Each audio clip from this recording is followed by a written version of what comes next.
સાહેબ કોર્પોરેશન દ્વારા વેરા વસૂલાતનો કેટલો ટાર્ગેટ છે ને કેટલી રિકવરી થઈને શું કામગીરી? રાજકોટ મહાનગરપાલિકાને વર્ષ 2025-26 માટે 454 કરોડનો જે છે એનો અંદાજ જે છે વેરા માટે આપવામાં આવેલો છે. વસૂલાતની સ્થિતિ એ જે છે એટલે આજ 27/1/2026 ની સ્થિતિ આપને જણાવું તો કુલ 337.75 કરોડ જેટલી વસૂલાત જે છે એ આજ દિન સુધીમાં પૂર્ણ કરવામાં આવેલી છે. ખાસ કરીને જે વેરો બાકી છે એના ઉપર કેવી રીતે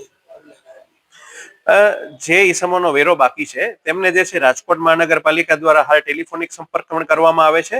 રૂબરૂપ જે છે 50,000 થી વધારે બાકીદારો અને 25,000 થી વધારે બાકીદારો જે કોમર્શિયલ મિલકતો માટે થઈ અને તેમને રૂબરૂપ મિલકતની બિલ તથા જપ્તીની નોટિસ છે બજાવવામાં આવેલી છે.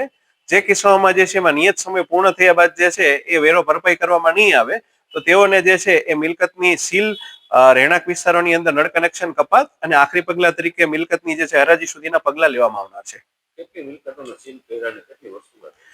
મિલકત સીલ બાબતે આપને જણાવું તો જે છે એ રાજકોટ મહાનગરપાલિકા દ્વારા અંદાજિત વર્ષ 2025-26 600 થી પણ વધારે મિલકતોને સીલ કરવામાં આવેલી છે. આ પૈકી જે છે સીલ કરેલી મિલકતો પૈકી જે છે અંદાજિત 150 કરતા પણ વધુ મિલકતોની અંદર જે છે એમાં વેરો ભરપાઈ કરવામાં આવેલો છે.